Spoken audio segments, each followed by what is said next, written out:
Y ahora quiero darle la bienvenida en los estudios en Guayaquil a la doctora María Paula Romo, ministra del Gobierno. Ministra, buenos días, gracias por acompañarnos. Buenos días, Liz, muchas gracias a ustedes por la invitación. Buenos días. Bueno, el día de ayer, la noche de ayer, usted dio un mensaje a la Nación donde decía que como funcionaria pública estaba expuesta a recibir críticas, sí, pero no acusaciones que ya incluso los configura como un delito. Y esto de aquí a través de un ataque disfrazado de periodismo. Pero también usted decía que esto de aquí se puede ver a qué es la piedra en el zapato de algunos. ¿De quién podría ser la piedra en el zapato, ministra? Sí, Liz, buenos días nuevamente. Yo creo que es muy importante mirar lo que está detrás y evitar distractores siempre. En el país tenemos en estos días temas muy importantes que se están debatiendo y por eso inclusive hay que poner más atención y más alertas porque hemos visto ya en otras ocasiones cómo se crean tantos distractores. ¿A qué me refiero? Si es que hay que investigar, que por supuesto hay que hacerlo, un sobreprecio en un hospital, lo primero que hay que preguntarle es al que contrató. Me parece que es lo evidente, es la primera persona que tiene que ser investigada. Entonces, funcionarios públicos encargados de hacer un contrato, proveedores. Muchos están en este momento no solamente procesados, sino ya privados de libertad.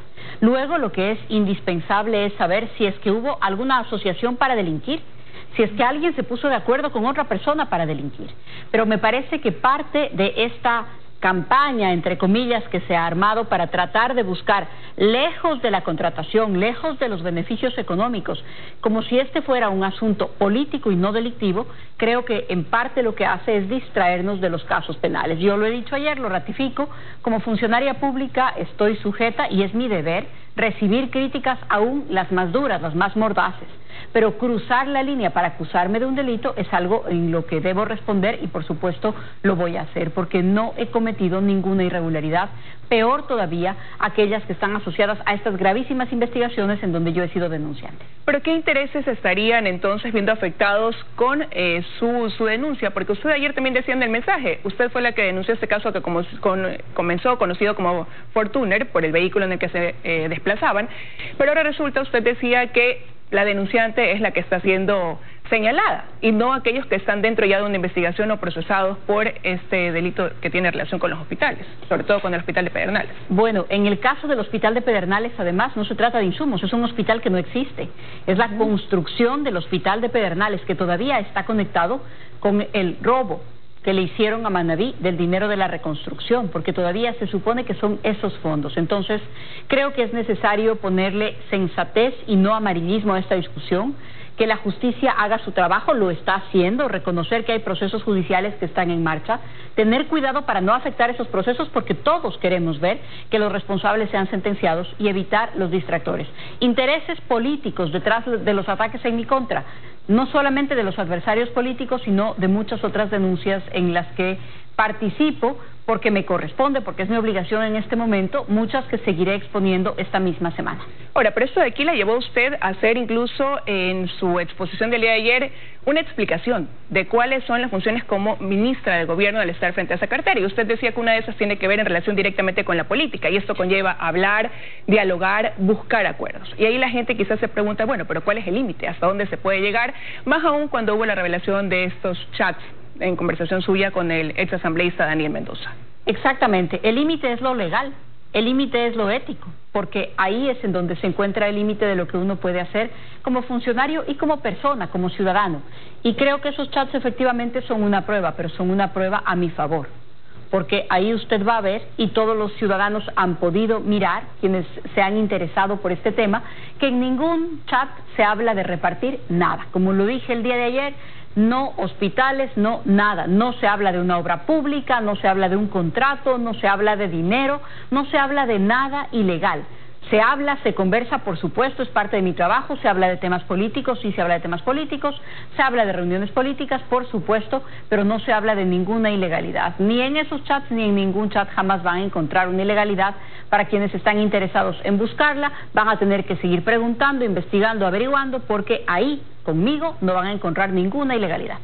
Ahora, pero a raíz de eso, si bien es cierto, uno revisa el sentir quizás del ecuatoriano y sigue quedándole esa duda siempre pendiente, ¿no? De qué pasó con los hospitales, quién los entregó, quién los repartió. Insisto, Liz, el solo hecho de usar estas palabras, estos términos, nuevamente nos lleva a una discusión que es parte del distractor. ¿Alguien contrató algo con sobreprecio? Empecemos por preguntar quién hizo el contrato. ¿Alguien compró lo que valía 1, pagó 10? Bueno, ¿quién pagó? ¿Quién compró? ¿Cómo se hizo ese contrato? ¿Quién fue el proveedor que se prestó para venderle a 10 y repartir la diferencia? Por eso digo, incluso el tema de decir quién repartió, en lugar de decir quién se llevó la plata, quién hizo el contrato fraudulento, eso me parece a mí que es parte del distractor que lamentablemente tenemos en este momento en el país. ¿Alguien firmó con un sobreprecio? Bueno, la primera persona investigada tiene que ser el que firmó el sobreprecio. Luego hay que investigarle al que le vendió. Luego tenemos que preguntar, ¿el que le nombró con ese propósito? Porque también es cierto, yo creo que muchas personas que son designadas no son pues designadas para que cometan un delito, sino para que hagan su trabajo de manera correcta. Si en la designación alguien ya lo hizo programando que delinca, entonces hay que averiguar si es que así fue, quién le designó. Con la primera pregunta, ¿fue para ese propósito? Y luego de eso podemos discutir, ¿esto fue conversado alguna vez políticamente? Desde el punto de vista de esa última pregunta, yo le digo no, jamás ninguna conversación política sobre eso. Pero ¿por qué estamos concentrándonos en la última de las preguntas, en lugar de preguntar quién firmó el contrato y quién se lo vendió? Esa es la pregunta fundamental y creo que la justicia sí lo está haciendo. Pero entonces, y no llevar ese orden, y más bien centrar en cuestionamientos hacia su accionar, ¿a quién beneficia? ¿A quién se protege con todo eso? Digo ¿Tiene yo, usted una idea? Porque usted lo formulaba ayer como pregunta, pero quiero yo más bien preguntarle a usted. A todos los que deben estar, a todos los que deberían estar en las preguntas iniciales. ¿Quién firma el contrato? ¿Quién entrega un contrato? ¿Quién paga? ¿Quién vende? ¿Quién pone un sobreprecio? Ahí tenemos que enfocarnos. De todas maneras, lo que yo dije ayer, lo repito, si la ciudadanía tiene cualquier pregunta, cualquier duda, por supuesto, nuestra tarea es dar explicaciones y decir esto es así, el ministerio funciona así, los diálogos políticos nunca una ilegalidad, se mantienen de esta manera. Nuestra obligación siempre, y la mía siempre, va a ser responder cualquier interrogante, pero cuando todo esto se arma como un distractor para no investigar a quienes hay que investigar, entonces voy a responder como lo he hecho el día de ayer. Ahora, y si todo esto de aquí se aleja de ser una crítica y más bien es un delito que está disfrazado de periodismo, así lo ha señalado usted, ¿qué hará al respecto, al considerar que esto ya se constituye en un delito?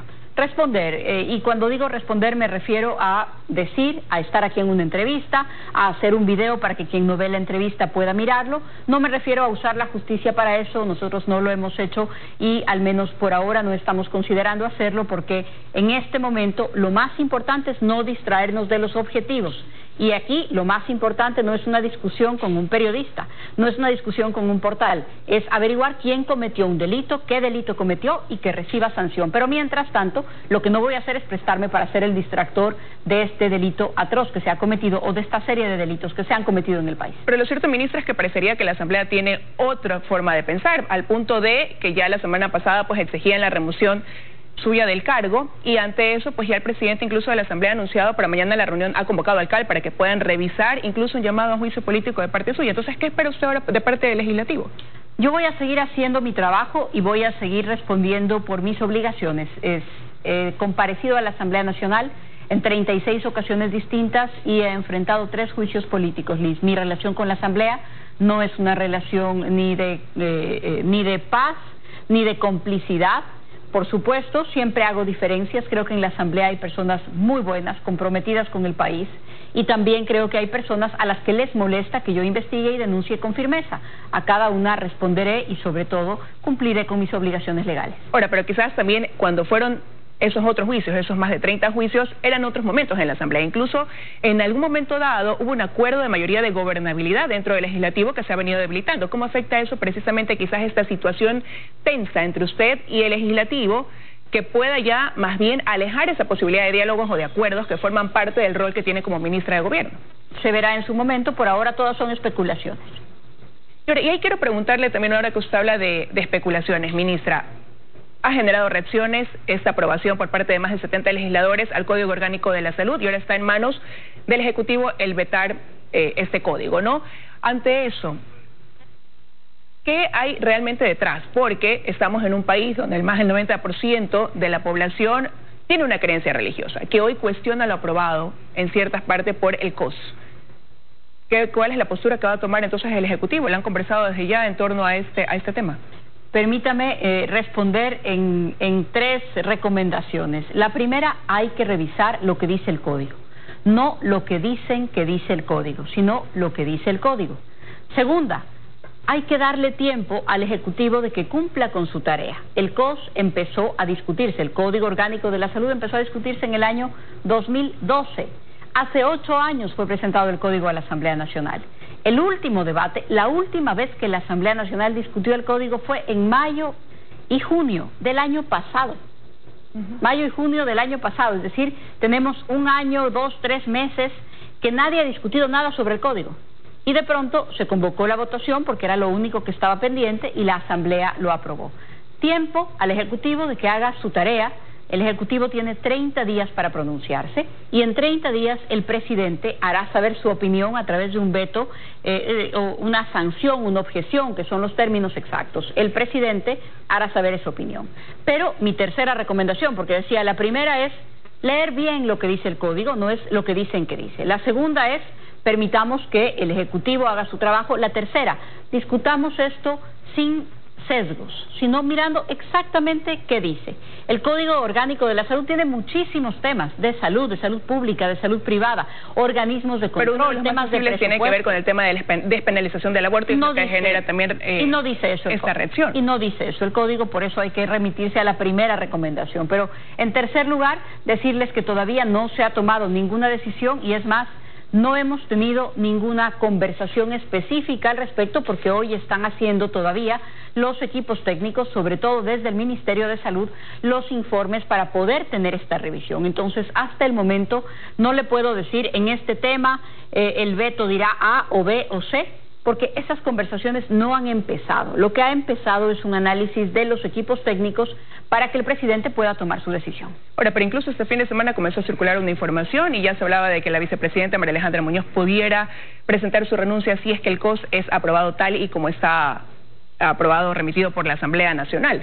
Una mentira gigantesca. Esas conversaciones no existen, esa especulación, esa mentira, insisto, me parece que es de nuevo esta lógica a la que nos estamos acostumbrando. En lugar de discutir los temas que al país le interesan, el código, estoy segura que al país le interesa, empezamos a llenarnos de estos chismes y de estas cosas tan feas, tan desagradables y tan alejadas de la verdad. Nada de esas especulaciones es cierto.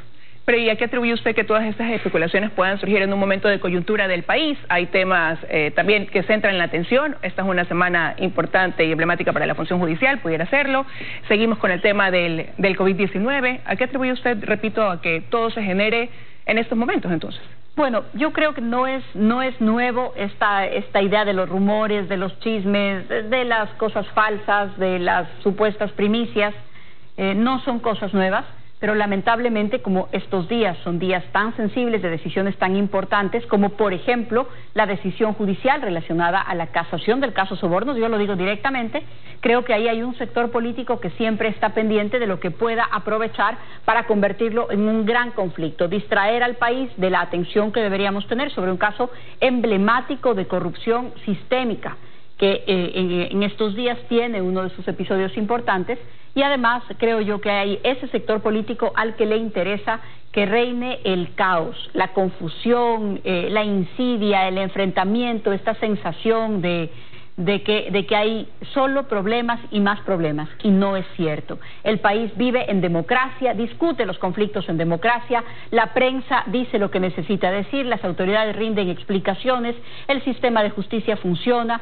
Frente a cosas que incluso salen del control del gobierno, como la tragedia derivada del COVID, también los números van mejorando, por supuesto, sin confiarnos. Es decir, también hay cosas importantes, buenas, sobre las que trabajar, y tenemos que evitar caer en esta trampa de la confusión, de la desesperanza, del caos, que hay sectores interesados en tomar cualquier cosa pequeña y convertirla en algo gigantesco para instaurar esta sensación. Y usted acaba de mencionar, ministra, que la función judicial funciona, ¿no? Y esta semana, efectivamente, pues, la función judicial enfrenta un desafío dentro de este caso Sobornos 2012-2016. Pero a la par de eso, ¿cómo siente usted que avanza también en este otro tema que evidencia una realidad dolorosa para el país y tiene que ver precisamente con lo que pasó en los hospitales durante la época de la pandemia? El país espera evidentemente una respuesta en torno a eso. Ustedes desde el otro lado, al haber denunciado, al poner sobre el tapete también este tema, ¿cómo sienten que marcha esa función en torno a eso? Mire, Liz, hay de todo, porque hay casos en donde yo le puedo decir, hay casos que llegan a la solución, hay casos en donde vemos sentencias, hay sentencias importantes, emblemáticas. Desde el punto de vista de la policía, se desestructuran redes importantes, estamos enfrentando el delito. En el Ecuador, solamente para ponerle un ejemplo, nuestro promedio de incautación de estupefacientes es de alrededor 1,5 toneladas por semana en este periodo. En la última semana hemos incautado 5 toneladas de cocaína. Estamos trabajando y, por supuesto, la siguiente parte, el siguiente eslabón en esta lucha contra el delito, contra la impunidad, es la justicia. Hay casos en donde funciona muy bien y hay que felicitar el valor con el que actúan fiscales y jueces. Hay casos en donde hay que poner los ojos más abiertos y hay que mirar qué está pasando, casos incluso en donde yo misma he presentado quejas, en donde la policía presenta quejas, pero a lo que yo me refiero es a la importancia de mirar las cosas de manera equilibrada. Ni todo está mal, ni todo es perfecto. Tenemos que reconocer, si es que hay alguien que no cumple con su trabajo, hay que señalarlo. Si hay quien lo hace, hay que señalarlo. Pero tenemos que evitar caer en esta idea de que en el ambiente todo está equivocado. No es verdad. No es verdad que todo está mal, no es verdad que todo está descompuesto. Si hay quien comete un delito, hay que señalarlo. Si es que existen inconvenientes, hay que enfrentarlos, pero hay que evitar esta sensación que a algunos les interesa instaurar en el país. Vamos a salir adelante, vamos a salir juntos. Hemos enfrentado una época de una crisis muy dura. Comparado con otros países, nuestra reactivación avanza bastante bien. Tenemos nuestros aeropuertos abiertos. Italia, Francia pusieron la obligación de llevar mascarilla hace 2 meses. Nosotros la tenemos hace 4 meses, llevamos 167 días, 169 días de emergencia. Cada vez las cosas están mejor, acabamos de ver una nota sobre la apertura de las playas, cada vez hay más prudencia.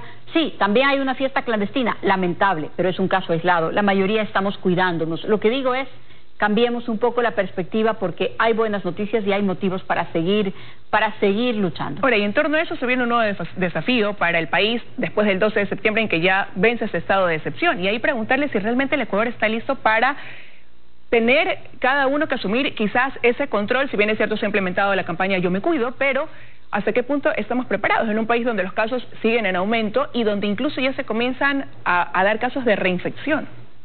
Así es, esta es lamentablemente la amenaza con la que nos va a tocar convivir durante muchos meses y probablemente años adelante. Vamos a tener que vivir con esta realidad. Si antes vivíamos en un mundo de determinados riesgos, el riesgo de contagio de COVID va a sumarse a esos riesgos. Debemos tener la mayor precaución, sabemos qué es lo que hay que hacer. Tenemos cada vez más pruebas también. No solamente tenemos más personas contagiadas, es que probablemente nos damos cuenta de todos los contagios porque se está testeando, se están haciendo pruebas en lugares en donde antes no se hacían. Cuando empezó la pandemia teníamos un laboratorio en Guayaquil que podía hacer 300 pruebas al día. Hoy tenemos 60 laboratorios en el país, no sé si son 61, 62, que pueden hacer aproximadamente 4.000 pruebas al día. Entonces, la realidad es distinta. Cuando empezó la pandemia, la Organización Mundial de la Salud todavía no recomendaba las mascarillas, por ejemplo. Hoy sabemos que las mascarillas son un gran aporte, son una gran medida de cuidado y todos nos estamos poniendo mascarillas. Entonces, va modificándose nuestro comportamiento, sí. Estamos más listos, el sistema de salud está mejor preparado, los médicos saben a lo que se enfrentan. Los primeros días ni siquiera sabíamos exactamente a lo que nos enfrentábamos, la manipulación incorrecta, el mal uso de un medicamento, una serie de cosas que en los primeros momentos todavía eran parte de los riesgos, hoy han cambiado. ¿Y el país está listo? Yo creo que sí. ¿Vamos a tener algunos casos aislados de inconducta? Yo creo que sí, lamentablemente, pero estamos listos para pasar a una siguiente etapa, que no significa que no van a haber cuidados, que no van a haber precauciones o que vamos a dejar de hacer controles. Pero algunos controles, los controles que solamente se enmarcan en el estado de excepción, van a terminar el 12 de septiembre. Así que vamos a tener más o menos 6 meses y medio de estado de excepción, que es mucho, es bastante, de restricción de derechos, y vamos pasando del control, del castigo a la colaboración, la responsabilidad. Pero y en ese sentido siempre, bueno, han habido las decisiones que se toman desde el COE nacional y de ahí las que quedan en potestad del COE cantonal de cada ciudad. ¿Cómo se va a manejar de aquí en adelante entonces? Porque si bien es cierto, una vez que venza el estado de excepción, las Fuerzas Armadas regresan a su rol, ya no se aplica el toque de queda, ya con esto no se puede limitar a las personas o restringirlas a que no se reúnan. Entonces, ¿qué pasa de ahí en adelante? ¿Qué competencia queda así para cada COE cantonal o para cada municipio en su ciudad? Sí, primero, el gobierno tiene ciertas competencias que las puede seguir ejerciendo independientemente del estado de excepción. Y los municipios también tienen las suyas. Le explico con ejemplos. Por ejemplo, los municipios tienen que dar un permiso para un evento masivo. Yo creo que en este momento a nadie se le ocurriría un evento de, no sé, 10,000 personas, 15,000 personas, un evento con público, un evento deportivo con público, un concierto masivo, no va a tener permisos, no lo va a recibir por el lado de las intendencias y creería yo que tampoco los municipios van a entregarlos. Eso es parte de la competencia de un municipio. Es parte de la competencia de un municipio, por ejemplo, la restricción de circulación de placas.